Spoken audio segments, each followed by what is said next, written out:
Good evening, my name is Rabbi Goldstein, and tonight I'm wearing the hat of the Wellness Institute, which is part of the Jewish Learning Institute in New York's mental health program initiative.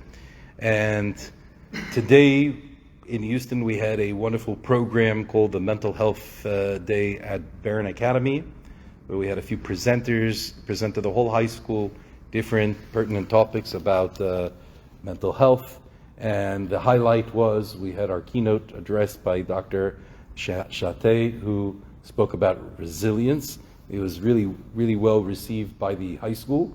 And we wanted to invite all the parents this evening from Barron, as well as we extended the invitation as well to the Emory Wiener parents to come and to listen to the wonderful talk in the hopes that maybe we can implement it in the lives of our children. And who is this very famous speaker, Dr. Shatte? So I may just read a little bit off my paper. I'm sorry I didn't know it by heart. So for those who don't know, Dr. Shatte is an expert on resilience. He's also a professor at the University of Arizona, founder and president of Phoenix Life Academy, and chief knowledge officer at Equilibrium. He is a co-author of Equilibrium, 14 Days to Cooler, Calmer, and Happier. He has delivered over 1,000 keynote speeches and addresses to large corporate audiences over the last decade. Ladies and gentlemen, let's give a warm Houston welcome to our keynote speaker, Dr. Andrew Shatte. Thank you. I really appreciate it. We have a small audience, but hopefully an enthusiastic one. And what I would like to do, we have some wonderful panelists here tonight. So what I want to do is to give a fairly quick presentation that is sort of the greatest hits of resilience. Things that we need to do to boost our own resilience, but with an eye to how do we boost it in kids. And we've been doing this work for over 30 years. We've got a lot to talk about. But I'd like to get through that reasonably quickly so that we can be together as a panel, because we've got some really great experts here who are going to join me, and then we can have a lot of interaction and discussion and any questions that you want to ask. If you want to ask any questions as I'm going through my presentation, please do. Let's not stand on ceremony. We have a small group, so we can make this more chatty and interactive. But I'm going to speak to you just for a little while as if I was speaking to 10,000 people. So if it sounds really grand, that's why. One of the first times I ever came across this concept of resilience was when I came across the story of Pheidippides. You may know this story. If we were all to get into a time machine and go back a couple of thousand years, we'd be in a very different world than the world we have now. It was a Persian world headed up by King Darius, and Darius wanted Europe. So in 432 BC, he loaded 20,000 troops into ships and set them a sail, landing to the northeast of Athens. The Athenian generals had seen this. They knew they were hopelessly outnumbered. They could only muster 9,000. So they called for Pheidippides. He was a private in the Athenian army. By profession, he was a messenger. He was a runner. He was their fastest runner, and they dispatched him to run to Sparta, their sister city, to get their help.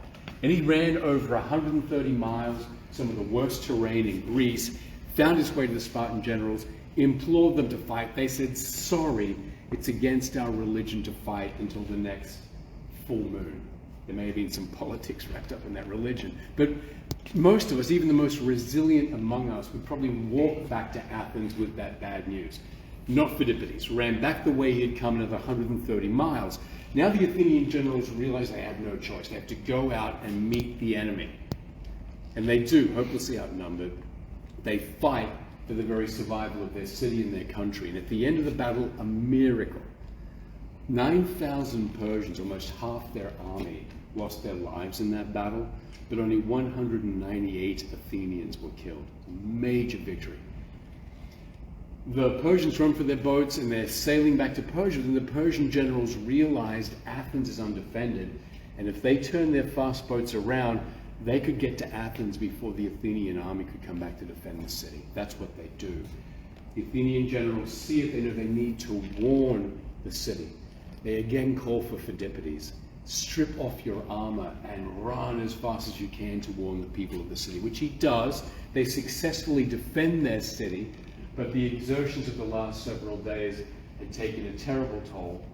And after he delivered the news, Phidippides collapsed and died of fatigue. Every year in his honor, the Athenian generals held a foot race from the battlefield at Marathon, the 26.2 miles into the center of Athens. It became known as the Marathon. And I wonder how Phidippides was able to do this. I believe it was resilience, and I believe it was resilience born of a love of country and a love of comrades. I think he was connected to something larger than himself.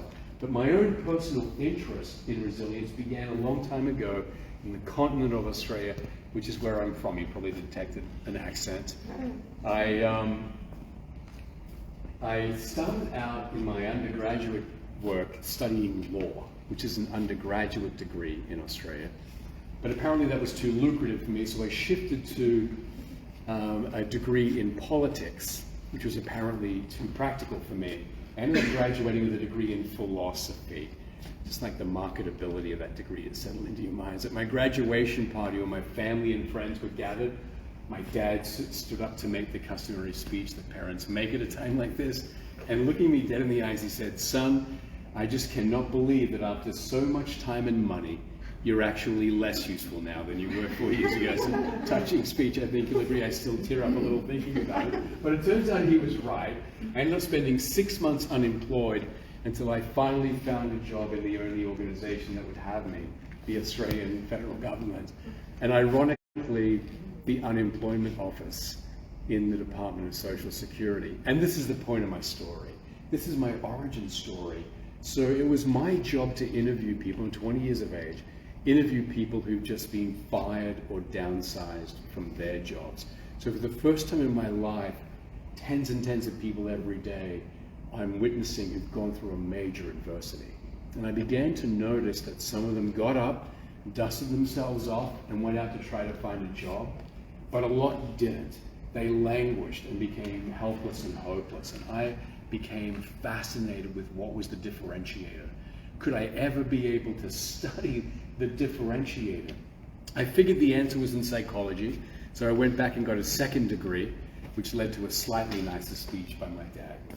And then 1,000 years ago, when dinosaurs ruled the earth, I came here to the States to get my master's and PhD on a 4-year plan, met my wife and started the business, and the rest is history. But for all of these years, I've been fascinated with this concept. And for the last 32 years, spent my time full-time studying this concept of resilience. And it really is an honor to be here. And I thank the Rabbi for inviting me to be able to spread some of this message, because I think it's really important, and I think it's potentially really powerful.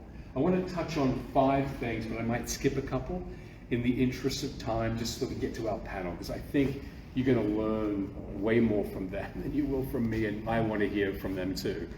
But I would like to talk about why we should care about resilience, and please feel free. I'll just do this occasionally. Why we should care about resilience. I want to talk about some of the elements of resilience. I think coming to a quiet mind or emotion control is one of the 7 factors that we wrote about in our book, The Resilience Factor. Rabbi Goldstein mentioned equilibrium, but before then, we had the Resilience Factor, still available on Amazon.com. Go online now, buy it. I have an 18-year-old shopping colleges. I need the royalties. But we talked about these 7 factors, and quieting the mind was one.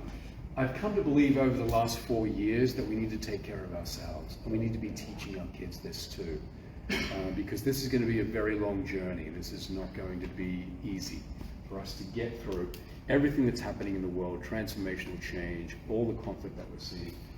We need to boost positivity, particularly as we come out of the last 4+ years. We've been through trauma, and I want to talk a little bit about what trauma does to the brain and how we need to boost positivity to counteract it. And I want to talk about something that I think is extremely important when you talk about resilience, and that is having a sense of meaning, mission, and purpose. I've come to believe it's the greatest source there is of resilience, as the Phidippides story suggests. I was very gratefully asked to give a TED Talk in 2010, made the decision to talk about the relationship between resilience and meaning. Today at the Academy, talking with the high schoolers about finding that meaning. So I want to spend a little bit of time on that, if we have time. So why does it matter? Well, I can tell you about one study that we did around about 6 years ago now. We had 2,000 people, and we measured them on resilience. We have an instrument that we can use to measure resilience, and then we measured them in addition on a whole bunch of other stuff that we care about. And we divided our sample into four. Those who were the lowest 25% on resilience, those who were the next 25 up to the median, from the median to the 75th percentile, and then those who were in the top 25%. And this is what we found when we looked at other variables of interest. Risk for clinical depression went down with each step up in resilience. We found that the risk of clinical stress went down the more resilient you are. We found that impairment at work, so your ability to produce and perform at work, went down significantly the more resilient you were, impairment in that. Whether or not you're likely to quit your job went down significantly the more resilient you are. The number of sick days you have goes down significantly the more resilient you are. Psychological capital, which is defined as hope and optimism, goes up with each stepwise increase in resilience. And the symptoms of stress that are literally killing us go down dramatically. This is the percentage of people experiencing these physical symptoms of stress a lot or all of the time. These are the less resilient people, and as you can see, the more resilient you get, you're down to basically zero. So there's nothing that has suggested to me over the last 32 years that this isn't one of the most important things that we can develop in ourselves, and one of the most important things we can develop in our kids. I have 2 kids myself. I've got an 18-year-old shopping colleges. I've got a 12-year-old. And I've watched these kids. I believe that more than anything else we give them, paying for college tuition, sneakers, the gaming PC we gave our son, I believe that resilience is the greatest gift that we can give. That was a lot. Any thoughts or questions that come up? Which is the cause and which is the effect? It's a very good question. This was all correlational, but we have, and I like this because the symmetry of the graphs is amazing, but we have done the follow-up work where we've looked at, and I probably have some slides here that speak to it, where we have people come into our programs. We have online programs. We can measure them very, very easily, and they go through a number of different skills. We measure the resilience at the beginning, we measure it at the end, we measure it on these things as well. And the increases in the 7 factors of resilience are the mediators of improvement on all of this stuff. The more they pick up these skills, the more these things improve. 7 factors: the ability to stay calm under pressure, the ability to stay focused under pressure, to do good problem solving, which is not easy, to have a good sense of self-efficacy or belief in yourself, mastery. In one research that we did with 7,000 people, tracing them from November of 2019 to the present day, every 3 months, and therefore being able to look at what happened to them during the pandemic, we found that those who came into the pandemic with a strong sense of self-efficacy had 1/18 the increase of stress across the period of the pandemic. So that one really matters. Realistic optimism and positivity, with the emphasis on realistic. Empathy, and we talked about these 7 today at the Academy. Empathy, so that you can reach out to others and buoy your resilience together. And then finally, growth mindset, or reaching out, a willingness to take on challenges. Now these 7 things we can consider to be competencies. Once we distilled these out in 1997, then we were able to develop programs that could boost each and every one of those competencies, whether it be in kids, college freshmen, we have programs for that, or out in the big people world, in the corporate space. And I've been honored to do a lot of work in that with the Fortune 1000, but also with federal government. I have a position with the Brookings Institution, do a lot of work with federal government, being able to work with all branches of the military. And I've worked with 10 of the 13 intelligence communities. And in all of these cases, the same rules apply, and we're able to help people boost their resilience. But the first step is to quiet the mind, and that's not easy. You get into that time machine again and go back a couple of thousand years, this time in a Roman world, we'd meet this gentleman, Epictetus. Epictetus was Greek, born into this Roman Empire, and therefore, as a non-Roman, he was born enslaved. As a young boy, his master was summoned from Greece back to Rome, and Epictetus had to go with him. So as a young boy, Epictetus lost everything. Friends, family, community, country, gone. And he quickly learned in Rome that he had no control over his day. But as a young man, Epictetus came to two powerful realizations. As a young man, Epictetus realized that he and only he could control two things. He and only he could control what he thought. He and only he could control what he felt. And this brought about such a serenity in Epictetus. His masters noticed. They freed him. He went back to Greece and he founded a school of philosophy that we now know as Stoicism. And he wrote much that was profound, but I think nothing more profound than this. We are disturbed not by events, but by the views we take of events.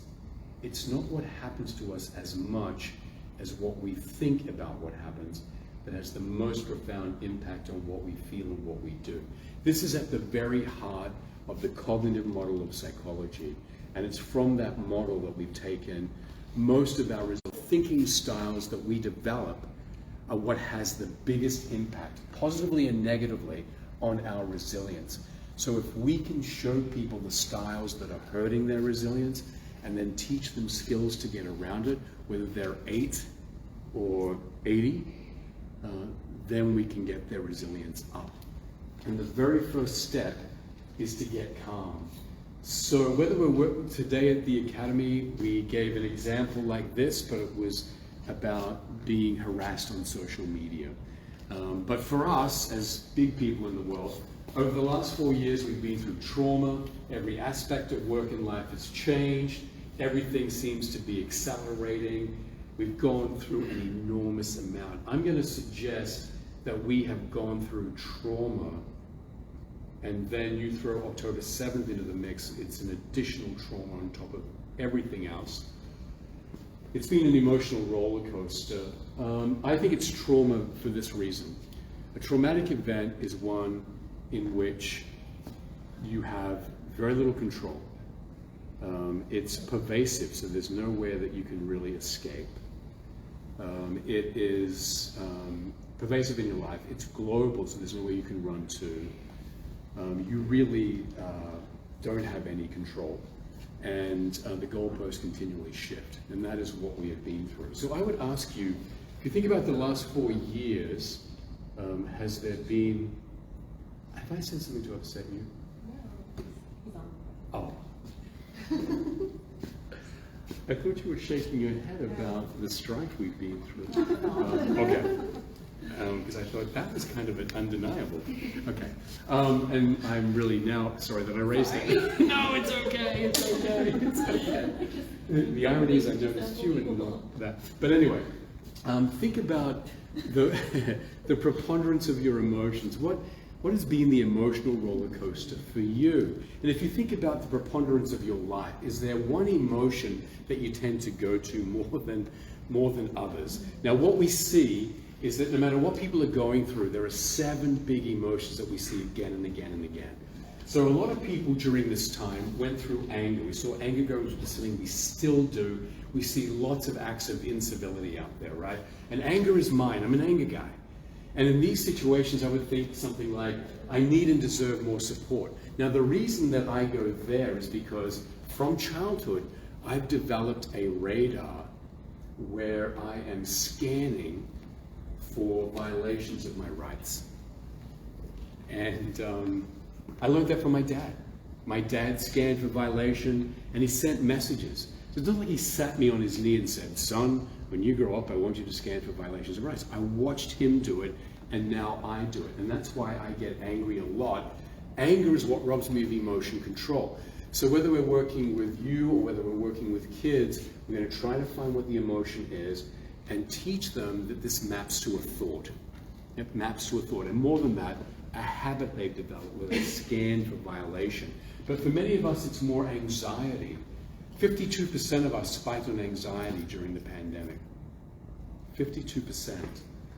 And we might have been thinking things like, we're looking down the barrel of more and deeper change. And these people are scanning for future threat. They learned to do so in their family of origin. Maybe they were sent benign messages, well-intended messages in their families, like, get that out of that tree, you'll break your neck, or don't run with those scissors. But whatever it was, it sent the message, the world is a dangerous place, and now they're scanning for danger.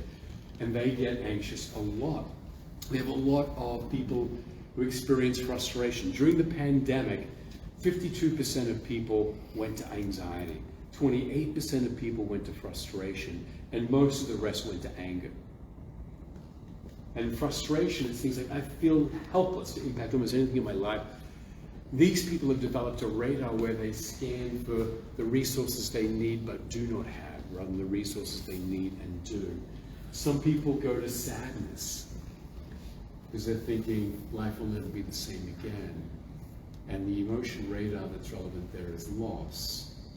If you're like my wife, you go to guilt. And during this time, she was thinking things like, I can't protect my family. I don't give them any sense of normalcy.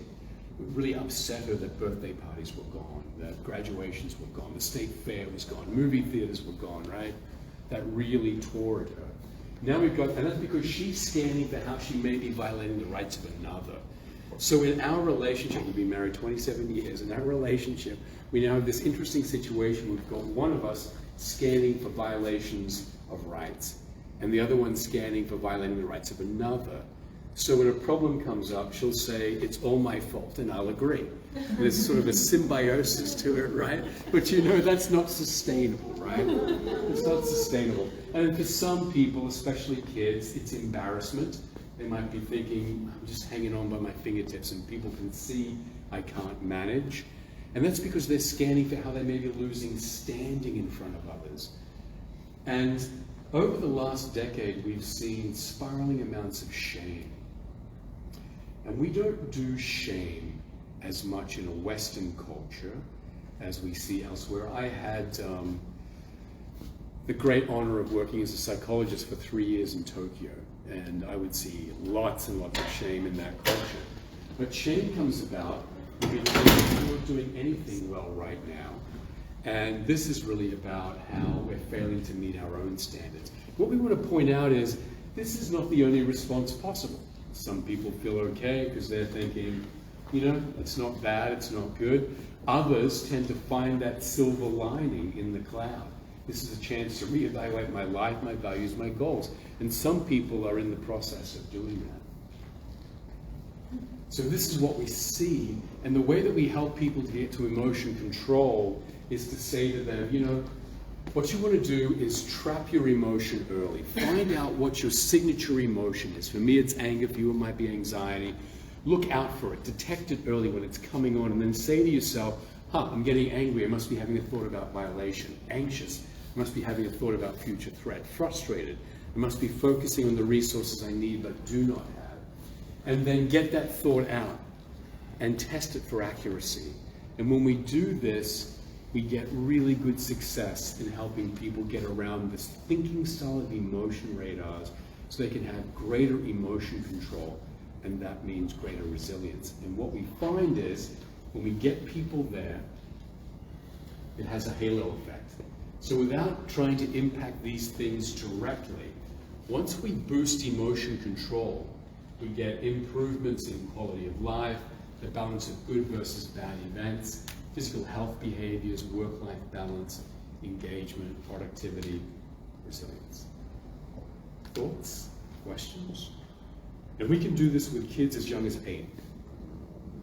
We show them a little series of pictures of, like emojis, and get them to choose what sort of emotion they tend to fall into most. And then we help them map that to a thought, get the thought out, they write it down, they say it out loud. Just in the doing of that, we tend to get success. They realize the thought isn't real. And I can put that to the test. I'd like you to vividly imagine that you are gathering up saliva in your mouth, gathering up spit in your mouth, and then you swallow it.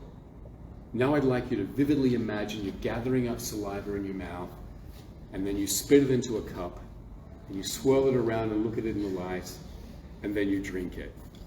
I can tell by your faces that you don't think the first part is as bad as the second part, right? And that's because when something is inside of us, we kind of take it for granted. We don't even think about how often in the course of a day do we think about our saliva, right? We just don't. It's the same with our thoughts. They're rambling around inside our head, they're impacting our resilience, but we don't think about them. If we can help people get those thoughts out, and they're no longer part of you, you can look at them more objectively. With kids, we talk about being a scientist, being a detective, and I've seen this firsthand many, many, many times. But one example that comes to mind was when my kids were little, and my son was probably about 4 or 5, and my daughter at that time would have been about 9 or 10. And my son was learning to read, and he could do it, but it was hard. And so he would go to his older sister and say, "Vivi, would you read to me?" And most of the time she would, but occasionally, being the 18-year-old she is now, she would look at him and say, "Absolutely not." And this one day I'm watching this whole thing unfold from the kitchen. "Sissy, would you read to me?" "Absolutely not." And then she smiled and she flicked her hair back and she started walking down the hallway. And my son Julian lost it. He balled up his hand. He was running down the hallway after her. He's 5. And I said, "Julian, stop. Turn around." Because, you know, rocket scientist that I am, I knew he was angry. I said to him, "You know what? You think she should read to you. That's her job." And in essence, I'm ballparking that if he's angry, he must be having a thought that his rights are being violated. And if he's having a thought that his rights are being violated in this context, he thinks he has a right for her to read to him. So I just said to him, "That's not her job." But since she'd been such an ass, I turned to her and said, "You're going to read to him later, right?" She's like, "Yeah." But even the 5-year-old, when I got the thought out of his head and showed it to him, realized that's not true. So we can do this with really great efficacy. And once we've done that, we're a long way towards boosting resilience, because emotion control is the most important of these 7 factors. I'm thinking that in the interest of time, I would like to, not that I want to cut us short, but I want to get the panel in on this, because you guys have got to have questions. I thought I might skip to the last topic, meaning, mission, and purpose. Or should we do 2? 2. Okay, we're going to do 2. You guys are so nice to me. Let's talk about self-care for the journey. You know, everyone talks about self-care. It's all out there. There's a whole self-help literature on it. But the last 4 years showed me just how important this is. And I remember in about June of 2020, I was traveling the world, virtually of course, because we're in the first few months of the pandemic, online talking to audiences around the world saying, this isn't going to be a sprint, it's going to be a marathon, not a sprint, a marathon. And then in about June of 2020, a friend of mine who's a CHRO in a Fortune 500 company, Chief Human Resource Officer, she said to me, "Andrew, please stop saying that, because it's just not true. There's not going to be a marathon either." She said, "There's no end to this. We'll get through the pandemic and we'll still be going through the transformational change in the workplace that we've been going through forever. We're still going to have all of these big geopolitical events that are going to rock our world. We're still going to have ambiguity and uncertainty. We're going to have financial difficulties. We're going to have bad economies. It's an ultra, ultra, ultra marathon." And that got me thinking, if we don't have enough energy for the journey, we're going to burn out. And by the time at that, by the way, at that time, the burnout rates were going through the roof. As someone who's worked in the corporate space forever, usually the burnout rate runs at somewhere between 3 to 5%. When we were in the height of the pandemic, a Gallup poll put it at 67%. 2/3 of us at risk of burnout. And so I think that's going to continue. So we need to recharge those batteries. And I think out of the pandemic, 3 modern truths emerged. It's okay to not be okay. When you've got 67% of people suffering, that means we're all in the one big boat. This isn't a strange thing anymore. In addition, self-care is not a luxury. It's a necessity, but we put it on the back burner, right? I'm going to eat healthfully come the new year. I'll get more sleep on the weekend, right? We treat it like it's a second-class citizen. And self-care is not selfish, and this hooks a lot of people up, including me and my wife. You know, we are running ourselves ragged, driving our kids all over Phoenix, Arizona, taking care of everyone but ourselves, right? And the other day I had a conversation with my wife. I was like, remember when we were kids, right? We did whatever our parents did. They didn't drive us around places unless they were going to something they were doing. Now I'm driving my kids everywhere. When is it going to be my turn, right? And the answer is never. But we do need to be a little bit careful. And what trips us up here, and always, there's going to be a thinking style that's going to get in the way. For every aspect of resilience, there's a thinking style that's messing us up. And in this case, it's what we call icebergs. And we call them that because only the tip is in our conscious awareness, like only the tip of an iceberg is above the water. So we're not really aware of it. We develop it when we're in childhood, and then it kind of goes underwater, and we're not aware of these big beliefs. If they fuel big emotions and big behaviors, we can recognize them because there are a lot of shoulds and musts about how we should be in the world, how the world should be towards us. They come in 3 flavors: achievement, social, control. And I'd love to see if you recognize yourself in these. In the achievement space, the sorts of icebergs we see are being successful is what matters most. Failure is a sign of weakness. I must never give up. I should get everything right. How many of you, by show of hands, see yourself in one or more of these? Okay, just a couple. Let's try this one. Social. I want people to always think the best of me, avoid conflict at all costs. I should always be there. We've got social iceberg people here. Avoid embarrassment. I should be. How many of you recognize yourself in one or more of these? Yeah, it's a social crowd. That shouldn't be that surprising given the topic and the fact that you showed up. And then there's control. Only weak people can't solve their own problems. I must always be in charge. Life should be fair. How many of you see yourself? And here's my favorite. I don't have it listed here. I should be able to do it all. How many of you see yourself in one or more of these? Okay, so mostly social. Okay, here's the thing. Think about work-life balance, which is an important part of self-care. It's a very rare commodity. When I'm speaking to a corporate audience, I say it's like Bigfoot. You know, there have been sightings, reported sightings of work-life balance, but no tangible evidence that it exists. But here's the thing. If you only have achievement icebergs, your pathway is clear. All you do is spend all your time at work, working on your career, and you sacrifice family and friends. I'm not saying that's the good path, but it's clear. If you only have social icebergs, the pathway is clear. You'll sacrifice everything for family and friends. You'll go to work at 9 and leave at 5. But 97% of us have both. And that means when we're at work, we're thinking about home. When we're at home, we're thinking about work. And then if you throw control icebergs into the mix, it's a recipe for disaster.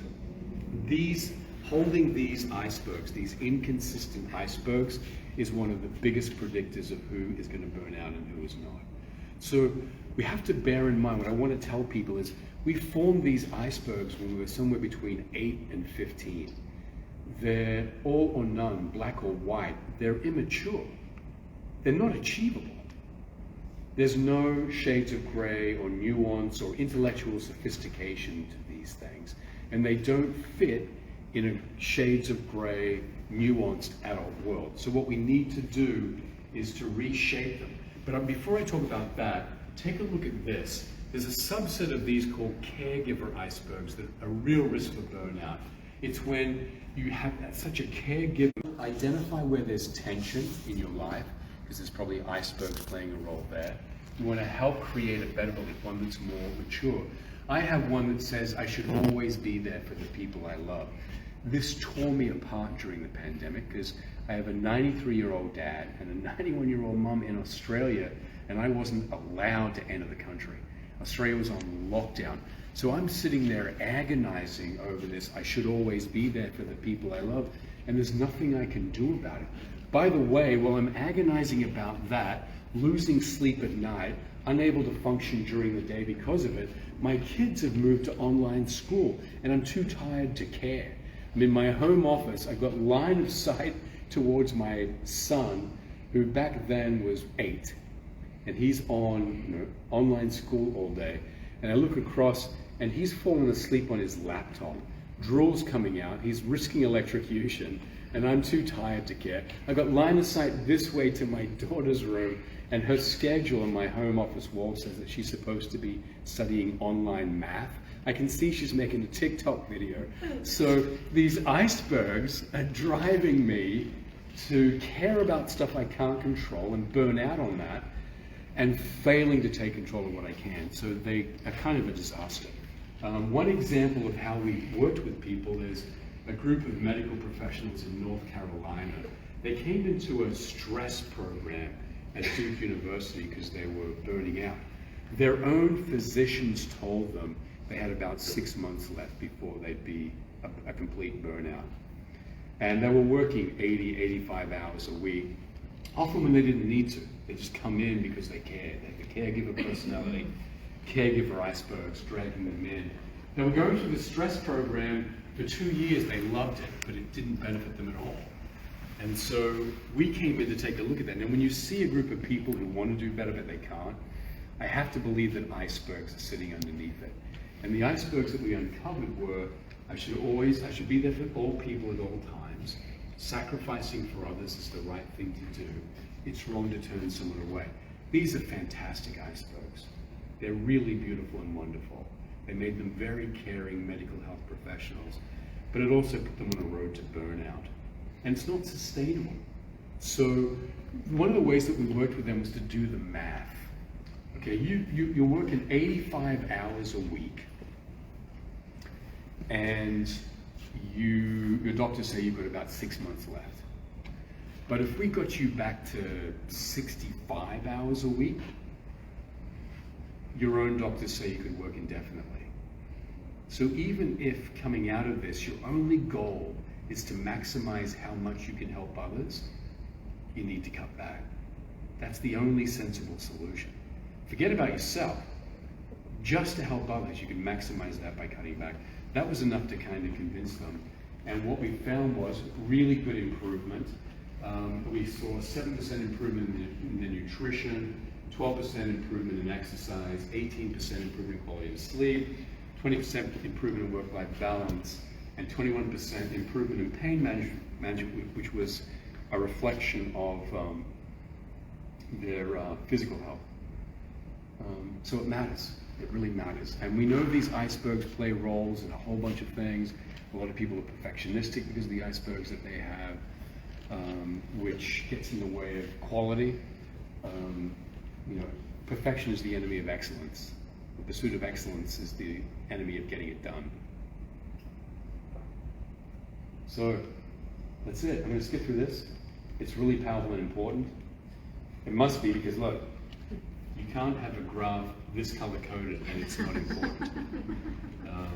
But I want to get to this. Fidipides, right? Amazing example of being connected to a sense of meaning, mission, and purpose. In 2006, I met this gentleman named Steve. We went out to dinner. He was born in Waukegan, Illinois. He graduated from high school. This is a picture of Waukegan. It's kind of frosty. Oh, wow. And these pictures were taken during its summer, so you can see how. Terrible. I know it's terrible. It's late. I mean, that's as good as it's going to be. But he got scholarship offers to college, and he just didn't feel ready. He wanted to be in the real world for a while. So he thought, I'll just make money doing odd jobs on neighborhood farms, which is what he did. He's out there driving tractors, etc. One day he's out, he said to me, you know how it is, Andrew. He said, I thought I'd do it for a year, and 3 years later, I'm still out there on these stupid tractors. He said, one day I was out mending a fence and it was minus 20 degrees Fahrenheit, which he described as brisk. And he said, in that moment I realized I don't want to do this anymore. He said, in that moment I realized, you know what? I think I want to be a rocket scientist. So he went to college, went to graduate school, and now he's the deputy director of NASA Langley. And I said to him, you know, he's a great guy, I said to him over time, Steve, leave NASA, man. You just go into Boeing, Northrop, Airbus. You'll make $1 bazillion, have the golden parachute. You and your family, your kids, they'll never want for anything. And I constantly tease him with this, and his answer is stop. He says to me, I'll never leave NASA because every morning I wake up knowing that what I do contributes to the welfare of my country and the security of my nation. And right then and there I got it when he told me that. He was like Pheidippides. He was like a modern day Pheidippides. I do a lot of work with the federal government and they have that advantage. And so do people on our panel have that advantage as well, the great work that you are doing. So we started, based on Steve, we started doing research. And we found that in the workplace, there's 3 levels of connection to meaning. Some people are just at work for the job and the pay and the benefits, that's it. Others say, yeah, I need the pay and the benefits, but I also like the work and I enjoy my colleagues. A second level. And then some say, yeah, those 2 things, but also I just think that what I do matters. It makes a difference to the company and the company does good stuff in the world.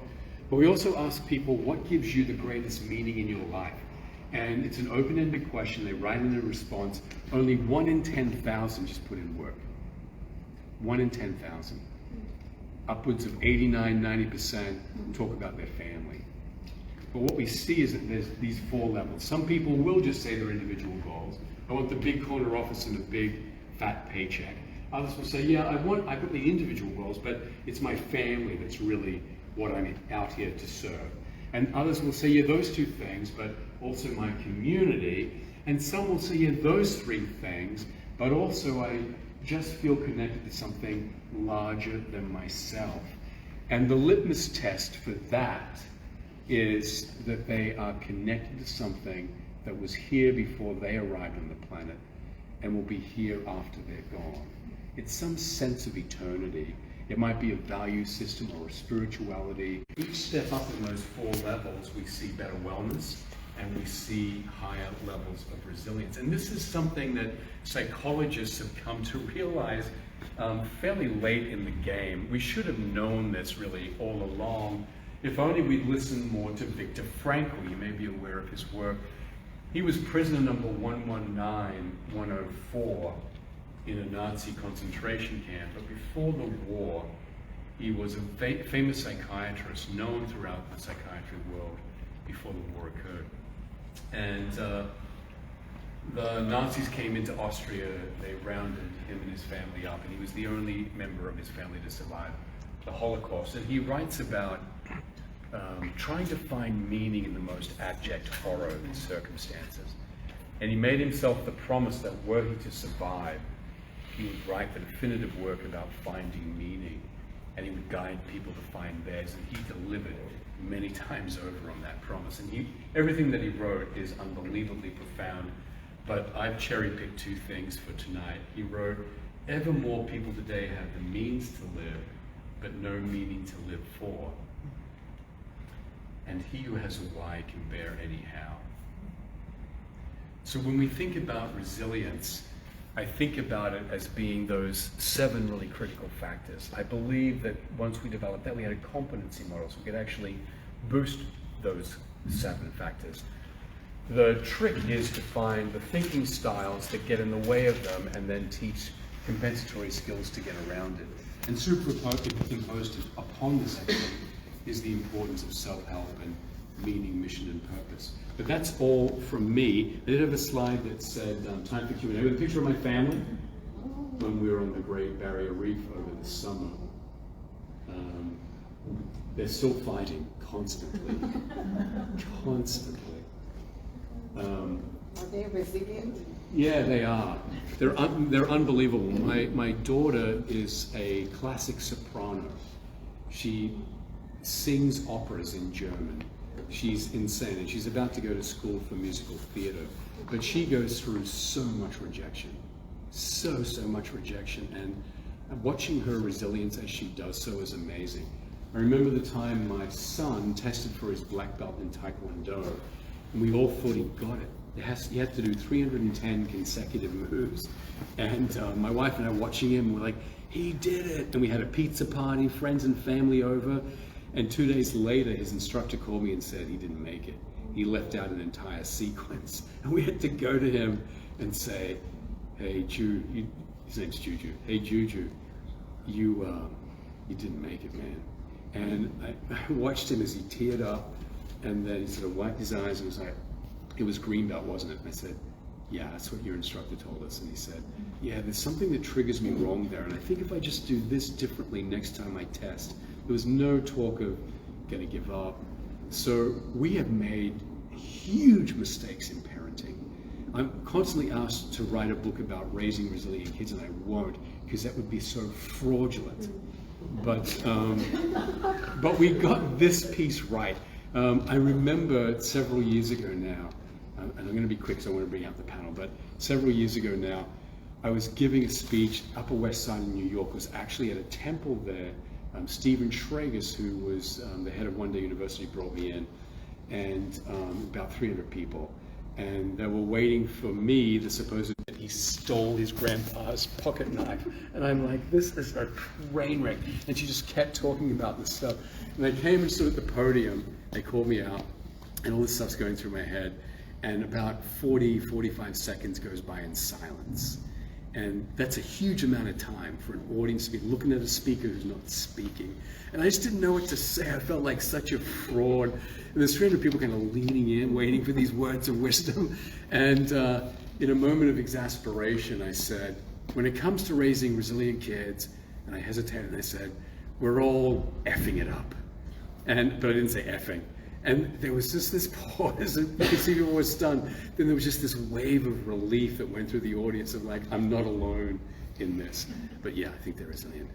How should we best do this? You want to come out, and we'll sit, and... I feel like we should all sit in a circle and have a discussion. That's a good idea. Yeah. Yeah, you want to... Let me close this. Oh, 'cause you're filming?